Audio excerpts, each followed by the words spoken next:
الحمد لله نحمده ونستعينه ونستغفره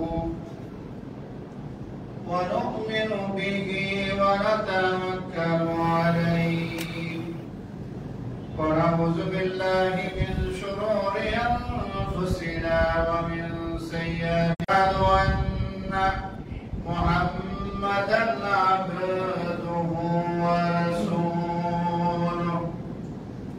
فقد قال الله سبحانه وتعالى في كلامه المجيد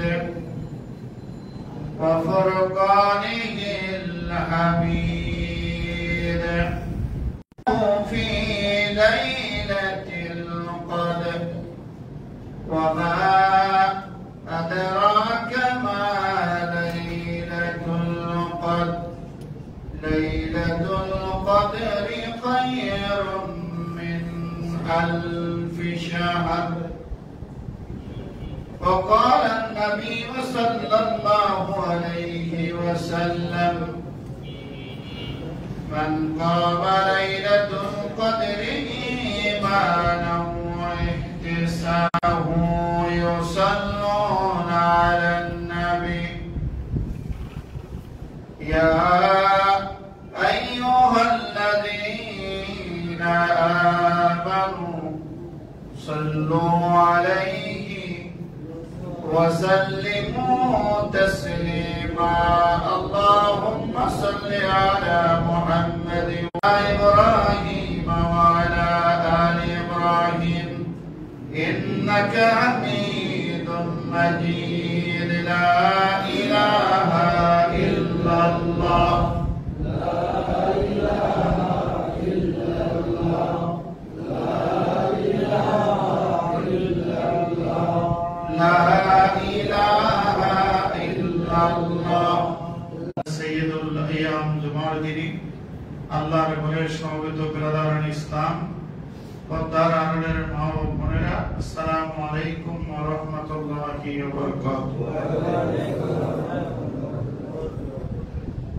আল্লাহ রাব্বুল আলামিনের শাহী দরবারে অসংখ্য গণিত শুকরিয়া আদায় করছি যার একান্ত গুরুত্বপূর্ণ মুবারকময় সময় কারো কারো জীবনের শেষ সময় হয়ে যেতে পারে যাদের জন্য এই রমাদানের এই জুমা শেষ সময় আল্লাহ যেন তাদের সকলের গুনাহ মাফ করে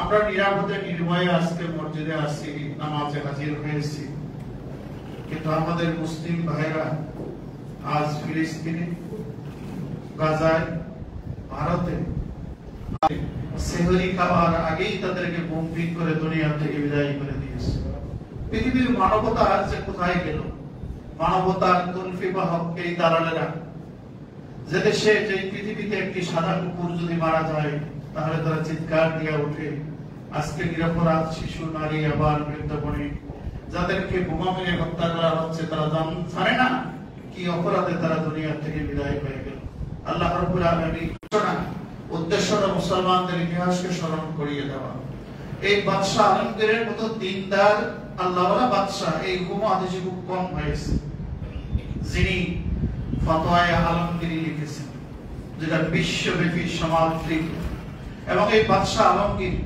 তিনি রাষ্ট্রীয় কোনো বেতন গ্রহণ করতেন না তিনি কোরআন শরীফ লিখতেন এটা বিক্রি করতেন বিক্রি করে তিনি তার সংসারে তিনি নামাজ পড়তেন দিল্লির জামে মসজিদের বর্তমান যারা ইমাম ওই জমানায় থেকে যারা ইমাম তিনি সৌদি আরব থেকে মদিনা থেকে আওলাদে রাসূলদেরকে তিনি এনেছেন এনে তিনি আওলাদে রাসূলদেরকে ইমাম বানিয়েছেন আওলাদে রাসূলদের পিছনে নামাজ পড়তেন চট্টগ্রাম আন্দরবিল্লাহ শাহী মসজিদও তার সময় করা এবং সবচেয়ে বেশি আওলাদে রাসূল ওই মসজিদের খতিব ছিলেন আজকে তার মুসলমানরা কেন বাধা দিল এই জন্য মুসলমানদেরকে হত্যা করতেছে আবার মুসলমানদেরকে বলে আমরা নাকি সাম্প্রদায়িক নাউজুবিল্লাহ করে মুসলমান যদি সাম্প্রদায়িক হতো বাদশা আলমগীর যে ক্ষমতার অধিকারী ছিলেন একটা হিন্দু এই উপমহাদেশে থাকতে পারত কিন্তু কোন হিন্দুর উপরে ফুলের আসর টোকা লেগেছে এমন নজির এই ভারতের মধ্যে ছিল না সম্মানিত মুসলিম রমাদান মাস অত্যন্ত গুরুত্বপূর্ণ মাস এই ওয়াজ আপনারা শুনেছেন ইবাদতের বসন্তকাল এবং এই মাসকে আল্লাহ তাআলার রহমত বরকত দিয়ে পরিপূর্ণ করেছেন। তার মধ্যে রমাদানের শেষ দশক হলো অত্যন্ত গুরুত্বপূর্ণ। এর প্রতিটি ক্ষণ প্রতিটি সময় আমাদের কাছে বড়ই দামি। রমাদানের শেষ দশকে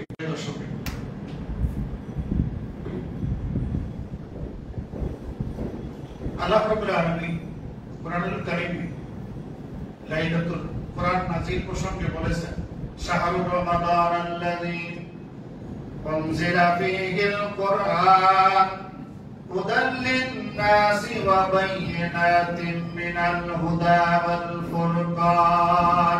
হেদায়েতের রাস্তা বলেছে সেটা হেদায়েতের রাস্তা, আর কোরআন যেটাকে গুমরাহির রাস্তা বলেছে সেটা গুমরাহির রাস্তা। কোরআনের বাহিরে আর কোন সিদ্ধান্ত দেওয়ার ক্ষমতা পৃথিবীর কারো। এরপরে যে কোরআনকে প্রশ্ন করেন, কোরআন তুমি তো রমাদানে নাজিল হয়েছো, কোন রাত্রে নাজিল হয়েছো? কোরআন তার জবাব দেয়, ইন্না হামিম হাকিম। কোরআন জবাব দেয় হামিম, এর অর্থ আল্লাহ বলেন ওয়াল কিতাবিল মুবিন, সুস্পষ্ট কিতাবের কসম করে বলছি, ইন্না আনজালনাহু ফি লাইলাতিন মুবারাকাহ, এই কোরআনকে আমি মুবারকময় রজনীতে নাযিল করেছি। আল্লাহ যেটাকে মুবারক বলেছেন, সুবহানাল্লাহ। এর নাজাতের পথ নয়, কোরআন যা বলেছে এটাই হলো মানবতার মুক্তি এবং নাজাতের পথ। পৃথিবীর মানুষ তাদের মানুষের কল্পনা প্রসূত জ্ঞান দিয়ে শান্তির যত রাস্তা আবিষ্কার করেছে, একটি দিয়েও পৃথিবীতে শান্তি আসে নাই, ভবিষ্যতেও আসার সম্ভাবনা। কোরআন যে শান্তির কথা বলেছে, সুবুর আসসালাম, কোরআন শুধু শান্তি নয়। এরপরে আল্লাহ বলেন, ফিহা ইউফরাকু কুল্লু আমরিন হাকীম, এই রাত্রিতে আল্লাহ রাব্বুল আলামিন বিজ্ঞচিত সিদ্ধান্ত গ্রহণ করে থাকেন। মানুষের এক রাত্রি, এক বছরে সে কি খাবে, কি পড়বে, কখন সে মারা যাবে, তার রজনীতে নাযিল হয়েছে। মুবারকময় রজনী কোনটা?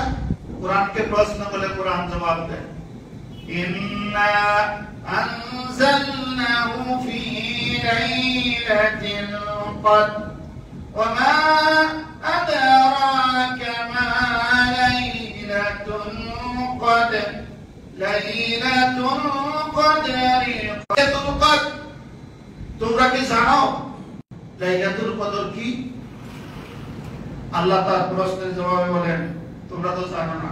লাইলাতুল কদরের কত গুরুত্ব, কত মহত্ব, কত শান, কত মর্যাদা, এটা তোমরা বুঝো না। শুনে রাখো, লাইলাতুল কদরি খায়রুম মিন জানতো না। এখনো আরবিতে হাজারের উপরে গণনা নাই। আমরা যেরকম 1 লাখ বলি, 1 লাখ বলি, আরবিতে 1 লাখ বলে না। আরবিতে বলা হয় মেয়াতা আলফ, 100,000। পৃথিবীতে যত হাজারের জন্ম হতে পারে, সকল হাজার যদি একদিকে রাখা হয়, আর লাইলাতুল কদরের এই রজনী যদি একদিকে রাখা হয়, দুনিয়ার লাখো হাজারের চাইতে এই রাত্রির মর্যাদা বেশি।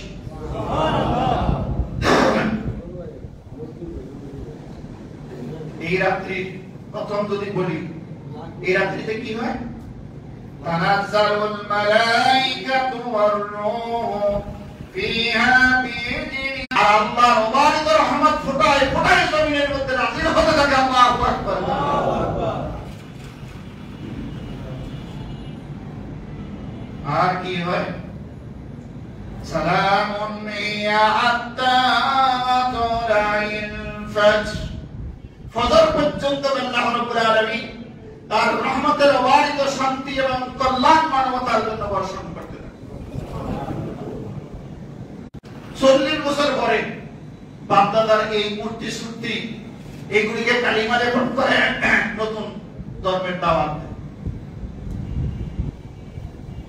আর সে যে একটা কোরআন নিয়ে আসছে, এই কোরআনটা আমাদের জন্য জিল্লতির কারণ হয়েছে। নাউযুবিল্লাহ। আর এই মুহাম্মদ সাল্লাল্লাহু আলাইহি সাল্লাম নিজে নিজে রাত্রে এটা বানায়। সূরা ফুরকান পড়ে দেখবেন, জুমার দিন সময় কম, এটা নাযিল করেছি মুহাম্মদ সাল্লাল্লাহু আলাইহি ওয়াসাল্লাম এই কোরআন বানায়নি। কথার জবাব শেষ। নাম্বার 2 হলো কোরআন যদি নাযিল হয়েছে তোমরা ওই রাত্রিকে তোমাদের জন্য অকল্যাণকর মনে করো, না অকল্যাণকর নয়, বরং কোরআন যেই রাত্রিতে নাযিল করা হয়েছে এটা হলো পৃথিবীর লাখ কোটি হাজারের চাইতে শ্রেষ্ঠ রজনী। আল্লাহু আকবার। কদর শব্দের অর্থ হলো দিনের ফয়সালা করা হয়। যারা এই কোরআন মানবে, কোরআনের আলোকে জিন্দেগি গঠন করবে, তাদের জন্য এই রাত্রিতে দুনিয়া আখিরাতের কল্যাণ, রহমত, বরকত লিখে দেওয়া হয়। আর যাদের জন্য কল্যাণ, রহমত, বরকত লিখে দেওয়া হয় তারাই সম্মানিত হয়ে যায়। আমরা দেখি কর্তৃত্ব করেছে, একটি দুর্নীতি অন্যায় দুনিয়াতে হয় না। হইছে?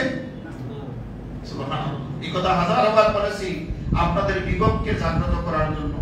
এই কোরআন দিয়ে তারা এমন সম্মানিত হলো, শুধু দুনিয়ার মানুষের কাছে নয়, তাদের কথার ইশারায়, আঙ্গুলের ইশারায় হাজারো দুনিয়ার সিদ্ধান্ত পরিবর্তন হয়ে গেছে।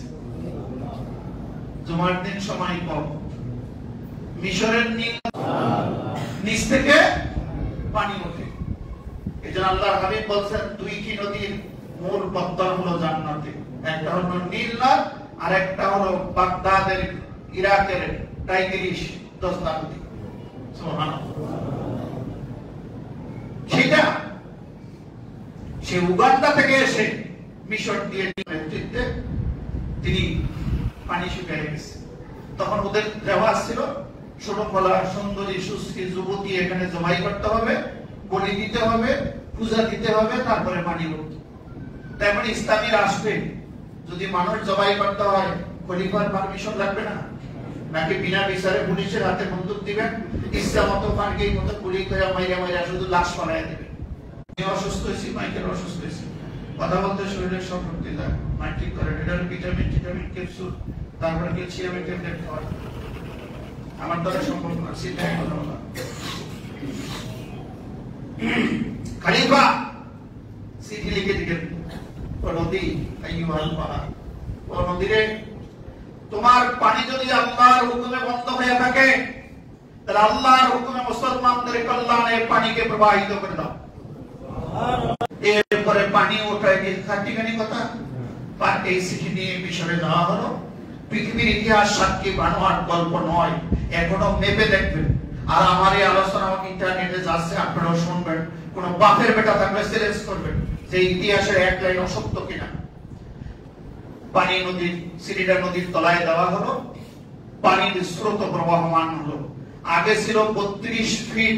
আল্লামা ইকবাল রাহমাতুল্লাহ আলাইহি একটা কবিতা লিখেছেন कि मोहम्मद से वफा तू हम तेरी है, ये जहां चीज है क्या लौहे कलम तेरी है। ওরে দুনিয়ার মুসলমানেরা, তোমরা যদি মুহাম্মদ সাল্লাল্লাহু আলাইহি সাল্লামের রঙে রঙিন হয়ে যেতে পারো, মুহাম্মদ সাল্লাল্লাহু আলাইহি সাল্লামের সত্যিকারের অনুসারী হয়ে যেতে পারো, तमाम পৃথিবীতে দুনিয়ার কোনো লৌহ হয়েছে, দুনিয়াতে থাকা অবস্থায় জান্নাতের সনদ সার্টিফিকেট সুসংবাদ আল্লাহ তাদেরকে দিয়ে দিয়েছে। সুবহানাল্লাহ। এখনো মরে নাই। মরার সময় তো মানুষ ঈমান হারা হইতে পারে, পারে কিনা? কিন্তু আল্লাহ রাব্বুল আলামিন মরার আগেই তাদেরকে গ্যারান্টি দিয়ে দিলেন যে এরা জান্নাতি, এরা জান্নাতি, এরা জান্নাতি। এই কোরআন দিয়ে तमाम পৃথিবীতে মুসলমানরা নেতৃত্ব এবং কর্তৃত্ব করেছিলেন। তাবিজ দেখার জন্য আসছিল? তাবিজ দেখি, ব্যবসা করি, তাবিজের ব্যবসা, এই কাজ শুরু হয়েছে। অথচ কোরআন এসেছিল মানুষের কল্যাণের জন্য, মুক্তির জন্য। তো এই রাত্রির মর্যাদা সবচেয়ে বেশি। এই রাত্রিটা কখন? রমজানের শেষ দশকে। আল্লাহ রাসূল বললেন, প্রথম বললেন রমজানের শেষ দশকে, দশকে বেজর রাত্রিতে। আল্লাহর হাবিব সাল্লাল্লাহু আলাইহি ওয়াসাল্লাম এই জন্য, আর এরপরে কি ঘোষণা করলেন এই লাইলাতুল কদরের মর্যাদা কি? মান কামা লাইলাতুল কদরি ঈমানান ওয়া ইহতিসাবান গুফিরা লাহু মা তাকদ্দামা মিন যামবিহি ওয়া ফি রিওয়ায়াতিন তাকাদ্দামা মিন জামবি। কয়টা? দুইটা। কোন শর্ত কয়টা? দুইটা। একটা হলো ঈমান, এক নম্বরে কোন? দুই নম্বরে ইহতিসাব, দুই নম্বরে ইহতিসাব। ইহতিসাবের দুইটা অর্থ। এক নম্বরে হলো সওয়াবের আশা, আর আরবিতে ইহতিসাব বলা হয় নিজের সমালোচনা নিজে করাকে। এটাকে বলা হয় আত্মসমালোচনা। কার সমালোচনা করবেন? হ্যাঁ, ওই আমার ভাড়া প্রতিবেশী কি করছে, ওই বেড়ার হাসি ভালো না, ওই বেড়ার কাশি ভালো না, এইগুলি সমালোচনা করি, কিন্তু নিজের সমালোচনা করি না। আর আল্লাহর হাবিব বলতেছেন এই রাত্রিতে ক্ষমা পাইতে হলে তোমার নিজের সমালোচনা নিজে করতে হবে। কার সমালোচনা? জোরে বল, কার সমালোচনা? নিজের মধ্যে কয়টা খারাপি আছে এটা আপনার চাইতে ভালো আর কেউ জানে না। কয়টা মিথ্যা বলছেন, কয়টা চুরি করছেন, কয়টা অন্যায় করছেন, করে তওবা তিল্লাহ করে যদি তুমি ভালো হয়ে যাইতে পারো, আর মানুষের উপরে জুলুম করেছো যদি ক্ষমা চাইতে পারো, মানুষকে তার অধিকার থেকে বঞ্চিত করেছো তার অধিকারকে ফিরিয়ে দিতে পারো, আল্লাহ তোর আগে আর পিছে সব গুনাহ মাফ করে দেবে। সুবহানাল্লাহ। এই কোরআনের বদৌলতে, কোরআনের খাতিরে, কোরআনের ইজ্জতে আল্লাহ আপনাকে ক্ষমা করে দেবে। সুবহানাল্লাহ। তাহলে আসেন, লাইলাতুল কদর রমাদানের শেষ 10। আমরা তো যে 27 তারিখের উপরে যে সীমানা গাড়ছি, তাবিজ করছি, ওই তাবিজ আর পাল্টায় না। 27 তারিখে মুসল্লি ঠেলায় ইমাম সাহেব পর্যন্ত দাঁড়ানোর জায়গা হয় না। 28 তারিখে গিয়ে আর জোহরের নামাজই পড়ে না, মার্কেটে করে। ঠিক কি না? আচ্ছা, আপনারা একটু কথাবার্তা কোন ওয়াজ তো বহুত করছি। 83 বছর 4 মাস একটা 3 দিন থাকবে, মোহাইলো ঠিক করে রোজা একদম যাবে কি হয়েছে? এই লোকটা কি নামাজ কাজা করতে পারে? রোজা বাদ দিতে পারে? কথায় তো কথা আসে। ওই যে কয়দিন আগে বেড়ি কয়টা দাঁড়ায় দাঁড়ায় প্রকাশ্যে সিগারেট খায় রোজার মধ্যে, কারাগারে তার দম খাইছে, এই দিয়া নাকি মানবাধিকার লঙ্ঘিত হয়েছে। আমাদের দেশে কয়েকটা বদমাইশ বলে। আমি জিজ্ঞাসা করতে চাই, বাংলাদেশে খাওয়া যাবে না, হারাম হারাম। তুমি দিনের বেলায় খেয়েছো, প্রকাশ্য খেয়েছো, আল্লাহর হুকুমের আইনের প্রতি বিদ্রোহ করে প্রদর্শন করে তুমি চরম অন্যায় করেছো, তোমাকে দোল মালিশ করতে হবে? হ্যাঁ, আজ এগুলি হচ্ছে। এগুলো নাকি মানবাধিকার লঙ্ঘিত। আসেন তাহলে যার আমল নামায় 40 বছরে 3333 বছরের আমল জমা হইল, সেই লোক জান্নাতি হওয়ার কথা। তার দ্বারা চুরি, ডাকাতি, চিন্তায়, অন্যায়, অনাচার এগুলি কি হওয়া সম্ভব?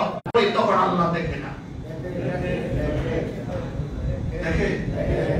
এর নাম হলো ঈমান। দিনের বেলায় চুরি করে আল্লাহ দেখে, রাত্রে বেলায় চুরি করলে তো দেখে না, দেখে না। ফেসমাইয়ের কথা বললে, মুনাফিকি কথা বললে মানুষ বোঝে না, আল্লাহ তো বোঝে না। আল্লাহ কি ফেসমার কথা বোঝে? হ্যাঁ। তাহলে আমাদের ঈমান গেছে কোন জায়গায়? কোথায় আমার ঈমানটা?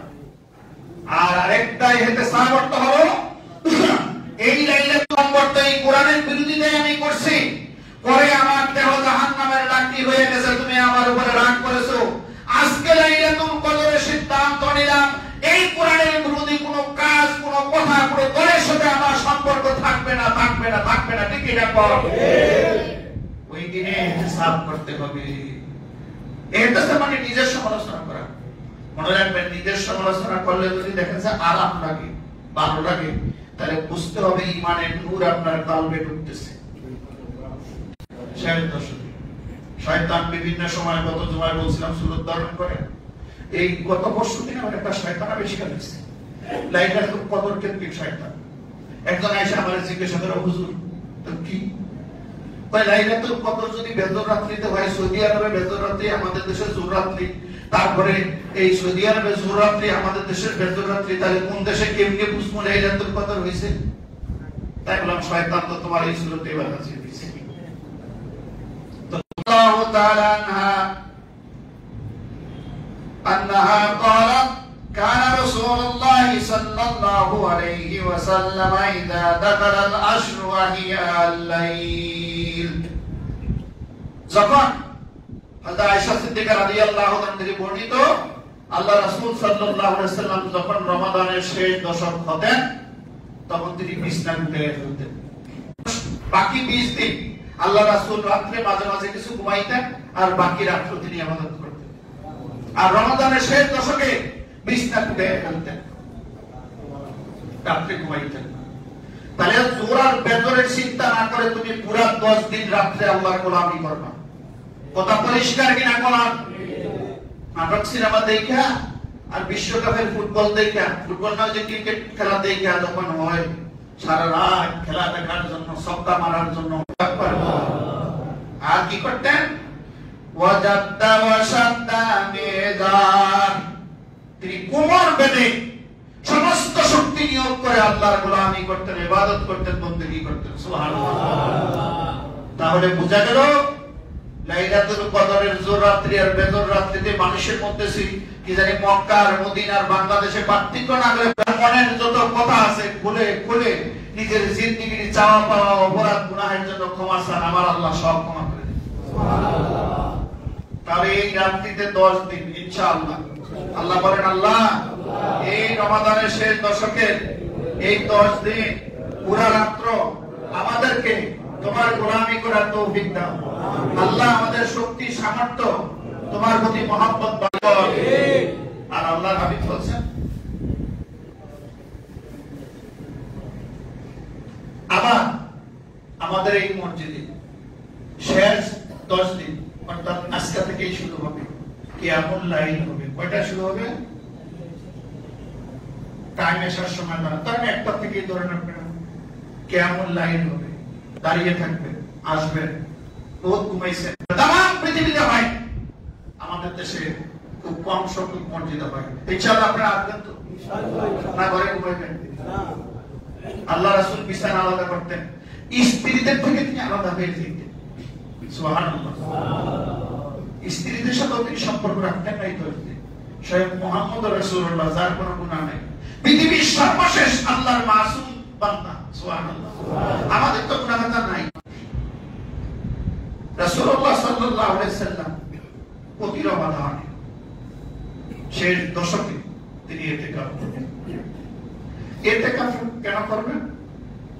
মনে রাখবেন, ইতিকাফ শব্দের অর্থ হলো নিজকে কোন জায়গায় আবদ্ধ করে রাখা, নিজকে দুনিয়ার জাগতিক জগৎ থেকে বিচ্ছিন্ন করে দেওয়া। জাগতিক জগৎ থেকে বিচ্ছিন্ন করে আল্লাহ বানাইছে, জনম জনম এই সূরার মধ্যে পাঠ করছে। কিন্তু ওই সূরা থেকে কি কোনদিন ইট পয়দা হইছে? কেন পয়দা হয় নাই? কারণ ওই সূরাটা মাটির থেকে আলাদা করা হয়নি। এই জন্য ওই সূরাতে জনম জনম 100 বছর পাঠ করার পর ইটা পয়দা হয় নাই। আর ইটের বাটাতে কিছু মাটি কেটে সাইজ করে আলাদা করে, মাটির থেকে আলাদা করে তার ইটের বাটায় নিয়ে আসছে। 10 দিন 1 সপ্তাহ কোরআনের পরে গিয়ে আল্লাহর মহব্বত তোমার অন্তরে এমন ভাবে পয়দা হবে, এমন ভাবে পয়দা হবে, এমন ভাবে পয়দা হবে, হাজার হাজার বছর তুমি কবরে থাকবে, তোমার এই দেহ মাটিয়ে খাবে না।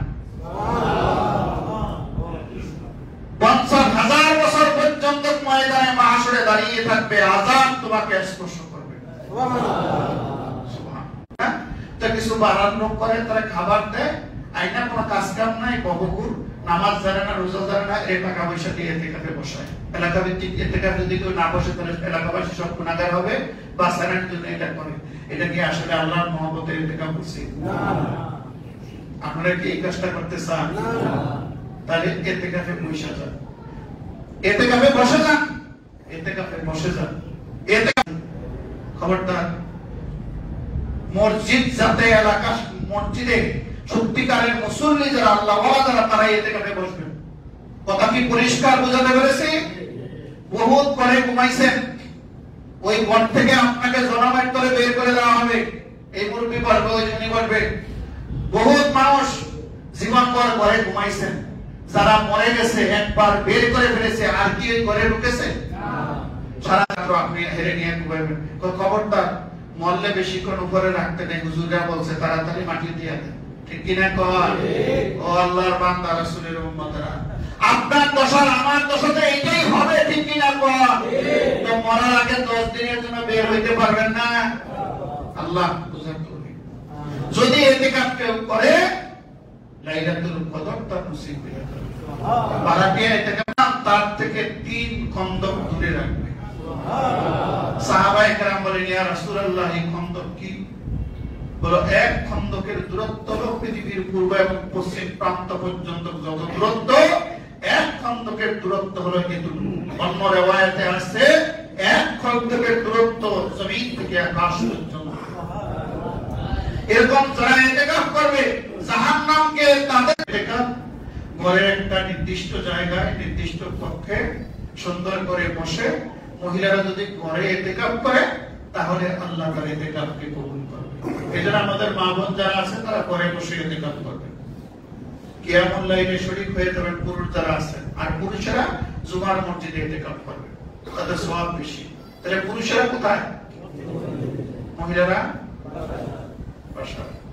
এটা খেয়াল রাখি আমরা। তাহলে আল্লাহ তাআলা জাহান্নাম।